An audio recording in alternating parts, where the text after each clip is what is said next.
సింగరేణిలో జరిగినటువంటి ఏదైతే నైనీ బ్లాక్స్ కు సంబంధించినటువంటి వ్యవహారం ఇప్పుడు రాజకీయ ప్రకంపనలు సృష్టిస్తోంది. సింగరేణికి సంబంధించినటువంటి నష్టాన్ని చేకూర్చేలా రాష్ట్ర ప్రభుత్వం నిర్ణయాలు ఉన్నాయంటూ బీఆర్ఎస్ నిరసన గళాన్ని చేపట్టింది. ఇప్పటికే జయశంకర్ జిల్లా కేంద్రంలో బీఆర్ఎస్ దండు కదిలింది. ఇక్కడ నిరసనలు చేపడుతున్నారు. ప్రస్తుతం మనతో పాటు మాజీ ఎమ్మెల్యే గండ్ర వెంకటరమణారెడ్డి ఉన్నారు. సింగరేణికి సంబంధించి ప్రభుత్వం జోక్యం చేసుకోవడాన్ని ఎట్లా చూసుకోవచ్చు? నైనీ బ్లాక్స్ సంబంధించినటువంటి కుంభకోణానికి సంబంధించి జరిగిందంటూ మీరు వాదిస్తా ఉన్నారు. దీన్ని ఎట్లా చూడవచ్చు?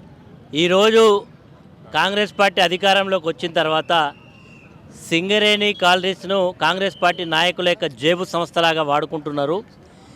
ఉదాహరణకు ప్రతి సంవత్సరం సింగరేణి డేను జరుపుకుంటాం. మనం సింగరేణి డేను కూడా జరుపుకోలేనటువంటి స్థితికి జరిగిందంటే దానికి కారణం ఏంటంటే ఆర్థిక సంక్షేమంలో సింగరేణి ఉందని.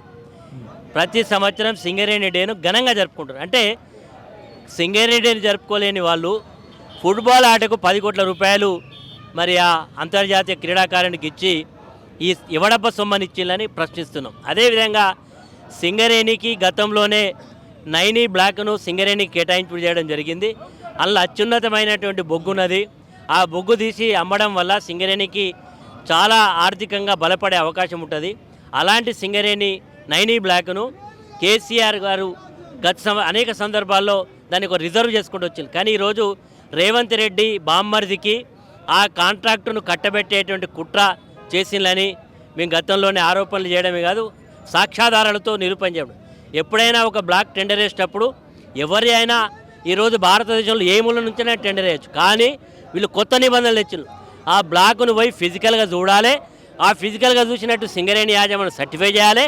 అలాంటి వ్యక్తులే టెండర్ వేయాలి. అంటే దీనిలో మతలబ్ ఏంటంటే ముందే తెలుస్తుంది సైట్ విజిట్ అనే కుట్రని పెట్టి. దానివల్ల ఏంటంటే ఎవరు టెండర్ అయిపోతుందో తెలిస్తే అతనికి ముఖ్యమంత్రి కార్యాలయం నుంచి ఫోన్ పోతుంది.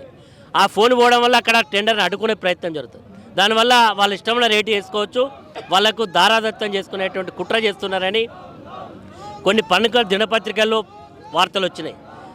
మేము మా పార్టీ నాయకుడు హరీష్ రావు గారు దీన్ని చాలా ముందు నుంచే చెప్పడం జరిగింది. ఆయన మాట్లాడింది కాబట్టి నిన్న ఫోన్ ట్రాపింగ్ విషయంలో ఆయనకు సిట్ వేసి ఆయన పిలుస్తారు. అంటే ఈరోజు ప్రజాస్వామ్య స్ఫూర్తికి విరుద్ధంగా ఈరోజు ఈ ప్రభుత్వం ప్రయత్నం చేస్తూ ఉన్నది. ఇది కేవలం ఇది ఒకటే కాదు, అనేక విషయాలలో ఇదే పద్ధతిలో జరిగింది.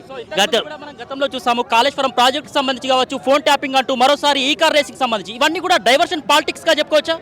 ఈరోజు ప్రభుత్వానికి ఎన్నికల హామీలు అమలు చేయడంలో చిత్తశుద్ధి లేక, వాళ్ళ దగ్గర సరి అయినటువంటి సమాచారం లేక ప్రజలకు చెప్పే స్థితిలో లేరు. కాబట్టి ముఖ్యమంత్రి తొండలు దొరకొడతా అంటాడు.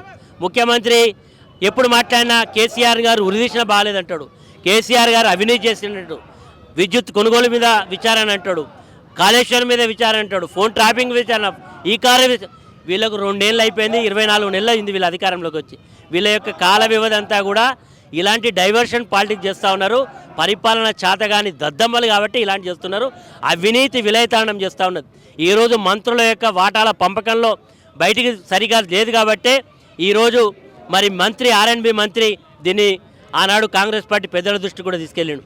ఇదంతా కూడా ఒక తంతులాగా జరుగుతున్నది అవినీతి. కాబట్టి అవినీతి చేసే ప్రభుత్వాన్ని నిజంగా వీళ్ళకి చిత్తశుద్ధి ఉంటే సిట్టింగ్ జడ్జి చేత విచారణ జరపని కోరుతున్నాం.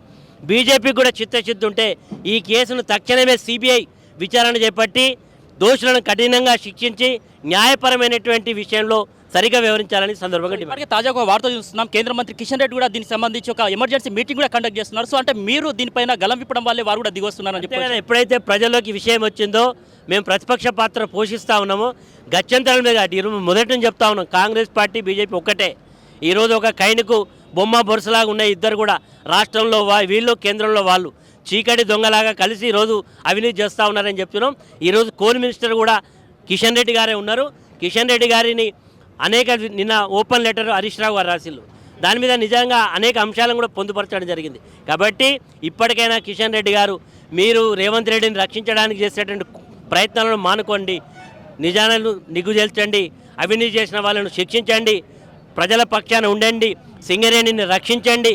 సింగరేణి గతంలో కూడా మేము డిమాండ్ చేస్తున్నాం, మరి ప్రైవేటు వ్యక్తులకు దారాదత్యం చేసి కోల్ బ్లాక్లను ప్రైవేటు పరణ కాదు సింగరేణిని రక్షించేటువంటి ప్రయత్నం చేయమని డిమాండ్ చేస్తాం. తరతరాలుగా వస్తున్నటువంటి సింగరేణికి సంబంధించి ప్రభుత్వ పాత్రను ఎట్లా చూడవచ్చు? గతంలో బీఆర్ఎస్ ప్రభుత్వ హయాంలో ఈ విధంగా ఉండేదంటే ఏం చెప్తారు? మేము ఎప్పుడు కూడా లోయెస్ట్ టెండర్ ఎవరైతే అత్యంత తక్కువ ఇస్తారో వాళ్ళకే. మేము ఎక్కడ కూడా ఇంటర్ఫేర్ కాలే. కానీ ఈరోజు ఎప్పుడైతే మంత్రి ఈరోజు ఆ శాఖకు ఉండేటువంటి మరి బట్టి విక్రమార్క వచ్చిండో అవినీతి అనేది విచ్చలవిడిగా జరుగుతున్నది. ఈరోజు పర్సంటేజ్లు అడుగుతున్నారు. ఇక్కడ ఓబీ కాంట్రాక్ట్ ఎవరో మాకు తెలియదు, అతను చేయమని చెప్పి. కానీ ఈరోజు టెండర్ వేస్తే ఎమ్మెల్యేని కలవాలి, టెండర్ వేస్తే మంత్రిని కలవాలి, వాళ్ళని ప్రసన్నం చేసుకుంటేనే పనులు జరగాలని జరుగుతున్నాయి.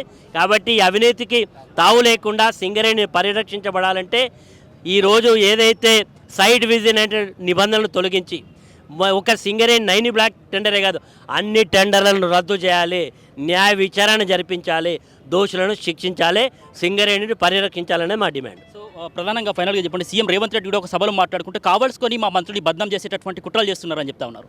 ఈరోజు కావాల్సుకొని ఎవరు వాళ్ళ మంత్రివర్గంలో ఉండేటువంటి సహచరులే ఇంత పెద్ద అవినీతి జరుగుతున్నదని ఆ రోజు ఎవరైతే R&B మినిస్టర్ ఉన్నాడో ఆయన బయట పెట్టిండని బయట చెప్తున్నారు.